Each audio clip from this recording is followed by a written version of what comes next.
आज के मुख्य समाचार। बिजली बोर्ड की बदहाली के लिए पूर्व सरकारी और अफसर जिम्मेदार। कॉलेज भवन की मांग को लेकर छात्रों और नौजवानों की विशाल रैली। एडवर्ड स्कूल ने पूरे किए 100 साल। कांग्रेस की गारंटियों पर बीजेपी का हमला। रोडू पहुंचा अनुसूचित जाति आयोग। त्योहारी सीजन में ड्राई फ्रूट के दाम जस के तस। ज्वालाजी और नैना देवी मंदिरों के लिए 100 करोड़ रुपए मंजूर। चौथे दिन भी सड़कों पर लंबा जाम। अब समाचार विस्तार से। मुख्यमंत्री सुखविंदर सिंह सुक्खू ने हिमाचल प्रदेश राज्य विद्युत बोर्ड की बिगड़ती वित्तीय स्थिति के लिए पूर्व सरकारों और वरिष्ठ अधिकारियों को जिम्मेदार ठहराया है। उन्होंने कहा कि पिछले 40 वर्षों की गलत नीतियों और अनदेखी ने प्रदेश को 75,000 करोड़ रुपए के कर्ज में डुबो दिया है। इसके साथ ही 10,000 करोड़ रुपए की देनदारियां भी वर्तमान सरकार को विरासत में मिली है। मुख्यमंत्री ठाकुर सुखविंदर सिंह सुक्खू ने कहा कि अधिकारियों की संख्या और अव्यवस्थित प्रणाली के चलते कर्मचारियों को उनके वित्तीय लाभ समय पर नहीं मिल पा रहे हैं। सरकार ने इस दिशा में ठोस कदम उठाते हुए कर्मचारियों को लाभ पहुंचाने के लिए 2200 करोड़ रुपए जारी किए हैं। वर्ष 2023 से सितंबर 2025 तक पेंशन धारकों को 662.81 करोड़ रुपए ग्रेजुएटी और चिकित्सा प्रतिपूर्ति, अवकाश, नकदीकरण और पेंशन बकाया के रूप में दिए जा चुके हैं। वर्ष के अंत तक 70 करोड़ रुपए का भुगतान किया जाएगा। उन्होंने यह भी बताया कि मेडिकल बिल अब 1 सप्ताह में निपटाए जा रहे हैं। मुख्यमंत्री ने कर्मचारी यूनियन की मांग पर बोर्ड कार्यालयों में बैठकों पर लगी रोक तत्काल हटाने के निर्देश दिए हैं। साथ ही चार्जशीट किए गए 2 पदाधिकारियों को राहत देने और उनके मामलों को वापस लेने की भी घोषणा की है। मुख्यमंत्री ने कहा कि बोर्ड में सुधार की अत्यधिक आवश्यकता है और यह कर्मचारियों के सहयोग के बिना संभव नहीं है।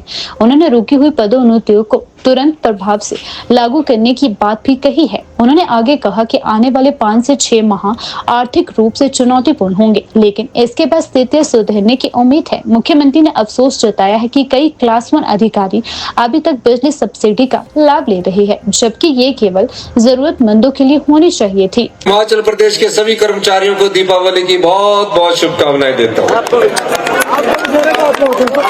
दीपावली के शुभ अवसर पर हम सब लोग दीप प्रज्वलित करके प्रदेश को आत्मनिर्भर बनाने की दिशा में आगे बढ़े। वित्तीय वर्ष 2025-26 के बजट अनुमान के प्रस्तुत करते हुए मैंने यह घोषणा की थी कि प्रदेश के अधिकारी, कर्मचारियों तथा पेंशन भोगियों को 3% महंगाई भत्ते की किस्त प्रदान की जाएगी। जून में मैंने इसे देने का वादा किया था, लेकिन स्थिति ठीक न होने के कारण मैंने इसको 2-3 महीने और आगे बढ़ाया। दीपावली के शुभ अवसर पर हमारी सरकार ने यह निर्णय लिया है कि यह राशि कर्मचारियों और पेंशनरों को उनके नवंबर मास में अक्टूबर मास के वेतन तथा पेंशन के साथ प्रदान की जाएगी। अप्रैल से सितंबर माह 1 अप्रैल 2025 से सितंबर माह तक का बकाया उनके बैंक खातों में दिवाली से पहले जमा कर दिया जाएगा। जुलाई 2023 से मार्च 2025 तक की बकाया राशि की देयता बारे पृथक से अलग से आदेश जारी किए जाएंगे। आज मैं डीए की 3% किस्त देने की घोषणा करता हूं। पिछले 10 वर्षों से अधूरे पड़े कॉलेज भवन के निर्माण कार्यों को शीघ्र शुरू करने की मांग को लेकर आज गाड़ा गुस्सेनी में छात्रों और नौजवानों ने एक विशाल रैली का आयोजन किया। यह रैली स्थानीय कॉलेज से शुरू होकर बाजार और बस स्टैंड से होते हुए जनसभा में तब्दील हो गई। सभा को कांग्रेस इकाई अध्यक्ष डोला सिंह, सचिव जियालाल, उपाध्यक्ष भवानी, नौजवान सभा के राज्य सचिव महेंद्र सिंह राणा तथा एसएफआई राज्य अध्यक्ष अनिल ठाकुर ने संबोधित किया। वक्ताओं ने कहा कि यह आंदोलन कॉलेज भवन की दुर्दशा और सरकार की उदासीनता के खिलाफ छात्रों और आम जनता का साझा विरोध है। छात्र नेताओं ने आरोप लगाया कि कॉलेज भवन का निर्माण पिछले 10 वर्षों से अधूरा पड़ा है। भवन की हालत खंडर जैसी होती जा रही है, बिना शटरिंग के सरिये लटक रहे हैं। उन्होंने बताया कि हिमाचल प्रदेश लोक निर्माण विभाग ने कॉलेज प्रशासन को यूटिलाइजेशन सर्टिफिकेट जारी कर 5 करोड़ रुपए खर्च करने का दावा किया है, जबकि जमीनी हकीकत में 1 करोड़ का काम भी नहीं हुआ है। नमस्कार, मैं अनिल ठाकुर, एसएफआई हिमाचल प्रदेश राज्याध्यक्ष। आज एसएफआई ने गाड़ा गुस्सेनी कॉलेज के अंदर एक रैली का आयोजन किया जिस रैली के माध्यम से पिछले लंबे समय से गाड़क सैनी कॉलेज के अंदर जो कॉलेज भवन का निर्माण है वो जो अधर में छूटा था उसको पूरा करने को लेकर जो है एक रैली का आयोजन जो है गाड़क सैनी बाजार के अंदर जो है किया। इस रैली के माध्यम से छात्रों ने और स्टूडेंट फेडरेशन ऑफ इंडिया ने ये मांग किया है कि 2014 के अंदर जिस कॉलेज की आधारशिला जो रखी गई थी उस कॉलेज को आज 11 साल बाद भी जो है उसका निर्माण कार्य जो अधूरा है, जिसके चलते जो है कॉलेज जो है जो राजनीतिक भ्रष्टाचार है उसकी भेंट चढ़ गया है।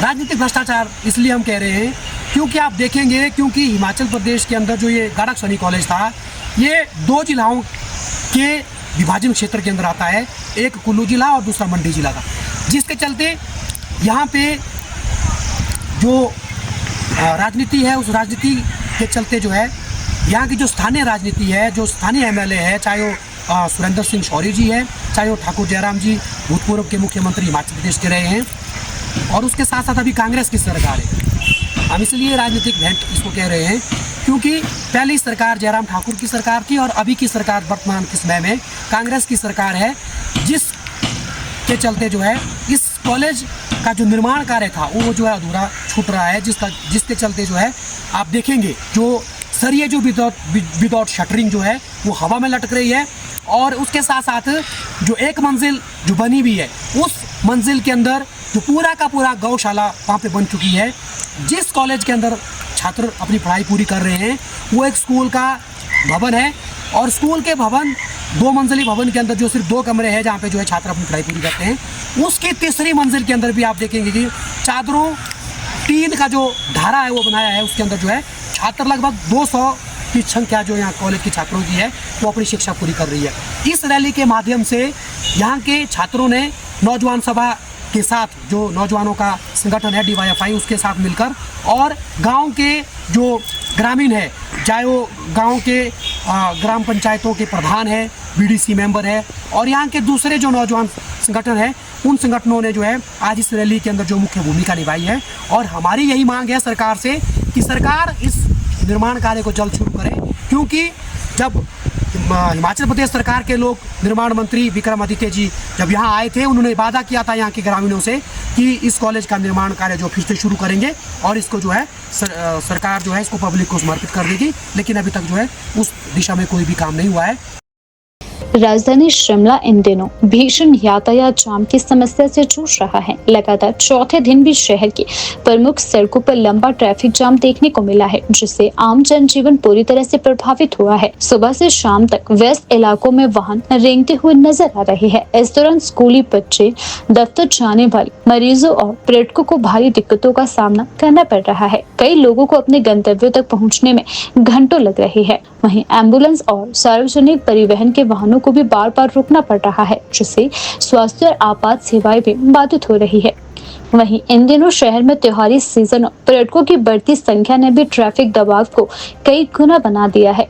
वहीं शिमला जैसे शांत और पर्यटन आधारित शहर में इस प्रकार की लगातार ट्रैफिक समस्या ने न केवल स्थानीय निवासियों के लिए एक चुनौती खड़ी की है, बल्कि यह पर्यटन उद्योग को भी प्रभावित कर सकती है। यदि सरकार और प्रशासन ने जल्द कदम नहीं उठाए तो आने वाले दिनों में हालात और बिगड़ सकते हैं।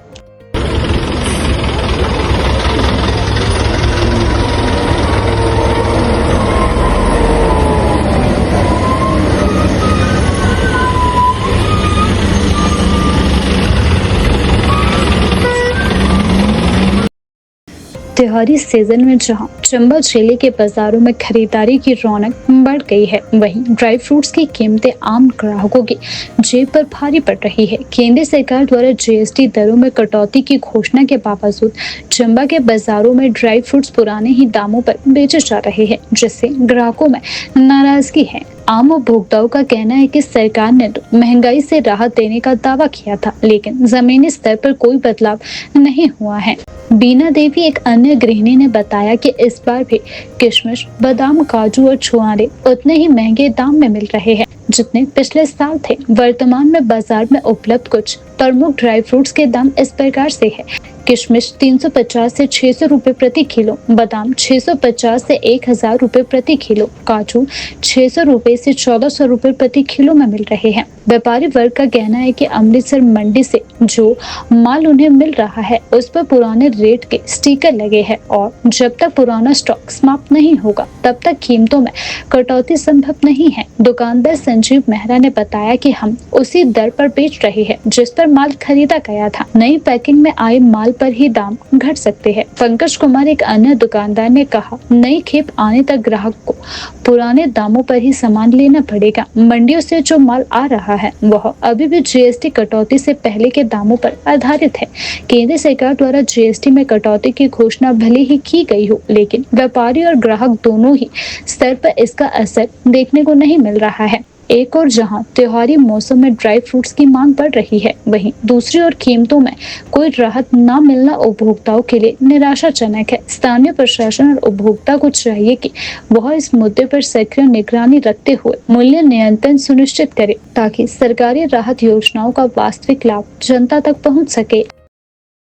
ऐतिहासिक एडवर्ड स्कूल ने अपने 100 वर्ष पूरे होने पर 3 दिवसीय भव्य कार्यक्रम का आयोजन किया। समापन समारोह में प्रदेश सरकार के मंत्री अनिरुद्ध सिंह, सुप्रीम कोर्ट के पूर्व न्यायाधीश दीपक गुप्ता और हाई कोर्ट के न्यायाधीश विपिन चंद्र नेगी विशेष रूप से उपस्थित रहे। कार्यक्रम में एडवर्ड संघ अध्यक्ष राजीव सूद ने वॉल ऑफ फेम और मेमोरियल पार्क का शुभारंभ किया, जिसमें स्कूल से निकले देश के वीर सैनिकों को सम्मानित किया गया। इस दीवार पर जनरल विपिन रावत, कैप्टन जतेंद्र नाथ सूद, ब्रिगेडियर रविदत्त मेहता और फ्लाइट लेफ्टिनेंट अर्शवीत सिंह ठाकुर समेत वीरता पुरस्कार प्राप्त कई पूर्व छात्रों के नाम भी दर्ज किए गए हैं। राजीव सूद ने कहा कि यह हमारे लिए गर्व का विषय है कि एडवर्ड स्कूल के छात्रों ने देश की सेवा में सर्वोच्च बलिदान दिया है और अंतर्राष्ट्रीय स्तर पर भारत की प्रतिष्ठा बढ़ाई है। उन्होंने यह भी कहा कि भारत अब आत्मनिर्भर रक्षा उत्पादन की दिशा में अग्रसर है और विश्व के प्रमुख रक्षा निर्यातक देशों में शामिल हो रहा है।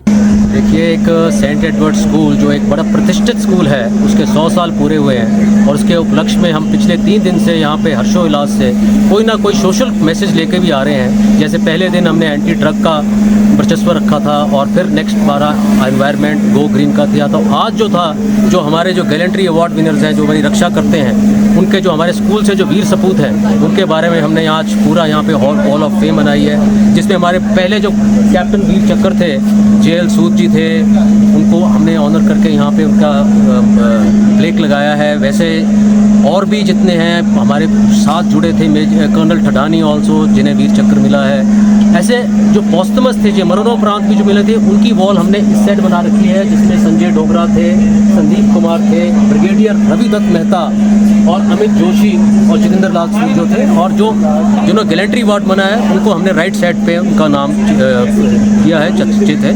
और आज हमने एक जो हमारे फाउंडर थे, जो आर्च बिशप केनली थे, उनकी याद में भी, जिनकी विजन की वजह से ये स्कूल स्थापित हुआ था, उनका भी आज हमने यहाँ पे स्थापित किया है, उनका मूर्ति भी यहाँ पे।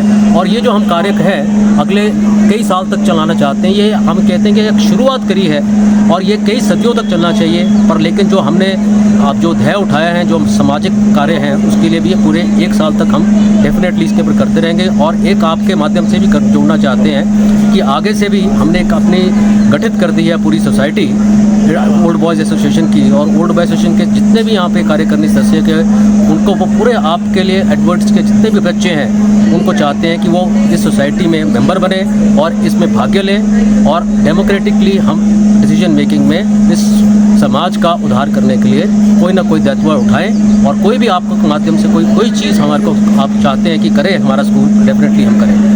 धन्यवाद।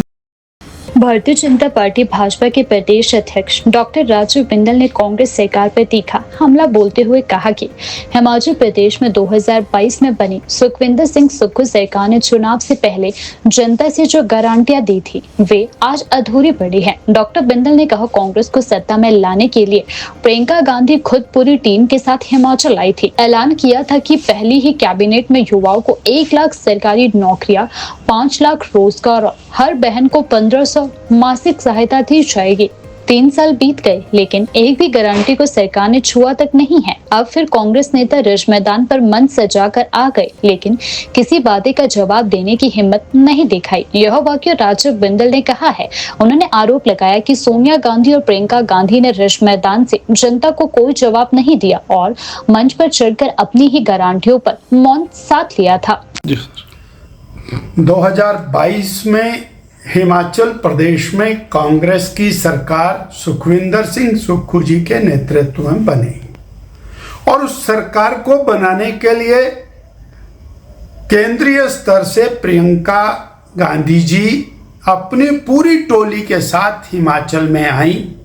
श्रीमती प्रियंका गांधी जी ने गारंटियां दी, हर मंच के ऊपर कहा पहली कैबिनेट कांग्रेस सरकार की आने दो, हम 1 लाख सरकारी नौकरी पहली कैबिनेट में 5 लाख रोजगार देंगे, हर बहन को 1500 रुपये देंगे, 18 साल से ऊपर की हर बहन को देंगे। आज 3 साल बीतने के बाद दोबारा से हिमाचल के ऐतिहासिक रिज मैदान पर कांग्रेस के सभी नेता इकट्ठे हुए पर एक भी बात का जवाब नहीं दिया, एक भी सरकारी नौकरी नहीं मिली। पहली कैबिनेट में सरकारी नौकरी मिलने वाली थी, 28 लाख बहनों को 1500 रुपये मिलने वाला था, किसानों को 100 रुपये लीटर दूध बिकने वाला था, 2 रुपये किलो गोबर बिकने वाला था, बिजली फ्री मिलने वाली थी, पानी फ्री मिलने वाला था। परंतु 3 साल के अंदर एक भी गारंटी कहीं छू करके नहीं गई है और 3 साल के बाद केवल और केवल मोदी जी को, बीजेपी को कोसने के अलावा कुछ नहीं किया। हिमाचल की जनता फिर सवाल करती है कि 3 साल के बाद आकर आप केवल और बीजेपी को गाली दे करके चले गए। हिमाचल की जनता 1 लाख सरकारी नौकरी, 5 लाख रोजगार पहली कैबिनेट में ढूंढ रही थी और बहनें 28 लाख बहनों का कर्ज 48,000 रुपया प्रति बहन के हिसाब से कांग्रेस सरकार पर चढ़ा है। रोहडू के लिमड़ा गांव में नाबालिग दलित बच्चे की मौत के मामले में हिमाचल प्रदेश अनुसूचित जाति आयोग के अध्यक्ष कुलदीप कुमार धीमान ने पुलिस जांच को असंतोषजनक बताया है। आयोग ने पुलिस जांच अधिकारी एएसआई मनजीत को निलंबित करने के आदेश दिए हैं। वहीं एसडीपीओ रोहडू से स्पष्टीकरण मांगा गया है। हाईकोर्ट के हस्तक्षेप के बाद ही सही धाराएं जोड़ी गई लेकिन आरोपित महिला की गिरफ्तारी नहीं हो सकी। पीड़ित परिवार को 4,12,500 की वित्तीय सहायता दी गई और सुरक्षा मुहैया भी कराने के निर्देश दिए गए हैं। आयोग की कार्यवाही मुख्यमंत्री ठाकुर सुखविंदर सिंह सुक्खू के निर्देशों के तहत हुई है। बैठक में आयोग के सदस्य, प्रशासनिक अधिकारी व पीड़ित परिवार उपस्थित रहा। आज जो हमारी यहाँ पर रोहडू की घटना हुई थी, बड़ी शर्मनाक घटना पिछले दिनों, जो कि 12 साल का एक माइनर बच्चा जिसकी मौत हुई थी और बड़ा दुर्भाग्यपूर्ण घटना थी। वो शेड्यूल कास्ट जाति को बिलोंग करता था और एक माइनर बच्चा था। उसके साथ जो घटना हुई, क्योंकि कहीं वो उच्च जाति के लोगों के घर में चला गया, वहाँ जाके उसको पकड़ लिया और उसको एक पशुशाला में बंद कर दिया। उस बेटे का नाम सिकंदर था और उसको वहाँ पर बंद करके वहाँ उनको ये कहा गया कि हमारा घर अछूत हो गया है आपके आने से, तो आप हमारा जो घर पवित्र होगा, आप एक बकरा देंगे, तो जब बकरा देंगे तब हम आपको छोड़ेंगे। तो हमें सारे समाज के लिए ये बड़ी शर्मनाक घटना है और 16/9 को ये घटनाक्रम हुआ है। 16/9 को ये घटना घटित हुई है और 17/9 को उसकी डेथ हुई है शिमला में आईजीएमसी में। उसके बाद जो एफआईआर दर्ज हुई है वो 20/9 को हुई है। 20/9 को एफआईआर दर्ज हुई और इसकी 26/9 को स्टेटमेंट जो है सिकंदर की माता की स्टेटमेंट जो है कोर्ट में करवाई गई और वहाँ से कोर्ट में दर्ज हुई और कोर्ट के आदेश से 26 सितंबर को एट्रॉसिटी एक्ट लगा। तो यहाँ पर आज रोडू में आपके हमने मौका में आके इस केस के लिए यहाँ के उनके जो परिवारजन हैं उस बच्चे के उनसे मिले और उनके संबंधियों से मिले। यहाँ की जो प्रशासनिक अधिकारी है उनसे लग से हमने फीडबैक ली और उसके बाद माननीय मुख्यमंत्री जी का भी आदेश था और उसके रिपोर्ट को लेकर हम आज रोडू में यहाँ पर हम बैठ के परिवारजनों से संवेदना प्रकट करके परिवारजनों को जो गवर्नमेंट से राहत मिली है कल ही परसों उनको राहत दिलवाई है सरकार की तरफ से और लगभग 4,30,000 उनको पैसा उनको मिल चुका है, उनको राहत मिल चुकी है जिसमें 4,12,500 बैंक में गया है और कुछ जो है 13,500 जो है राशन जो है उनको दिया गया है। तो हमने ये रिजल्ट निकाला है कि इस केस में पुलिस द्वारा काफ़ी गफलत हुई है और इस केस में जो शुरुआत में पुलिस ने जानबूझकर गलतियां की हैं। जो आईओ है मंजीत सिंह आईओ जब फर्स्ट रिपोर्ट जो कंप्लेंट हुई है तो वो उसने वहाँ जाके उसके बाद एफआईआर दर्ज की है। हालांकि मौका पर जो एविडेंस है कि लड़के के ऊपर एलिगेशन लगा के कि वो अछूत है और हमारा घर अपवित्र हो गया है आपके आने से और आपको हम तब छोड़ेंगे, उसको कमरे में बंद रखा गया और वो तब छोड़ेंगे जब हम आपके फादर जो है पिता जो है हमें बकरा नहीं देंगे तब तक हमारा घर शुद्ध नहीं होगा। तो ये शुरू में ही फर्स्ट स्टेज में ही वहाँ अट्रॉसिटी लगती थी। मुझे हैरानी की बात है एक आईओ उस वक्त उसने एट्रॉसिटी नहीं लगाई और वो आम केसेस की तरह नॉर्मल केसेस की तरह उसने एफआईआर दर्ज की और जिससे कि जो कल्प्रिट थे उनको मौका मिल गया अग्रिम जमानत कराने का और वो अग्रिम जमानत कराने चले गए। हिमाचल प्रदेश के उप मुख्यमंत्री मुकेश अग्निहोत्री ने कहा कि राज्य में धार्मिक पर्यटन को बढ़ावा देने और सांस्कृतिक चीजों के संरक्षण के लिए सरकार कई महत्वाकांक्षी योजनाएं लागू कर रही है। उन्होंने बताया कि माता ज्वाला जी और श्री नैना देवी मंदिरों के सौंदर्यीकरण के लिए 100 करोड़ रुपए, जबकि माता चिंतपूर्णी मंदिर के लिए 56.26 करोड़ रुपए की राशि स्वीकृत की गई है। चिंतपूर्णी मंदिर में लगभग 250 करोड़ रुपए की लागत से एक भव्य धार्मिक परिसर का निर्माण कार्य भी प्रगति पर है। उप मुख्यमंत्री ने बताया कि मंदिरों में सेवाएं दे रहे पुजारियों को विशेष प्रशिक्षण दिया जा रहा है। हाल ही में बनारस हिंदू विश्वविद्यालय के माध्यम से माता चिंतपूर्णी के 15 और नैना देवी मंदिर के 10 पुजारियों को ऑनलाइन प्रशिक्षण दिया गया है।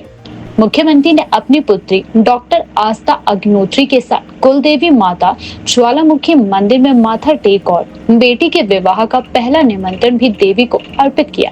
इसके उपरांत उन्होंने माता बगलामुखी मंदिर में भी पूजा अर्चना की। मुकेश अग्निहोत्री ने यह भी कहा कि प्रदेश में सांस्कृतिक धरोहर के संरक्षण हेतु 11.16 करोड़ रुपए तथा मंदिरों के रखरखाव और नियमित पूजा अर्चना के लिए 1 करोड़ रुपए वार्षिक सहायता दी जा रही है।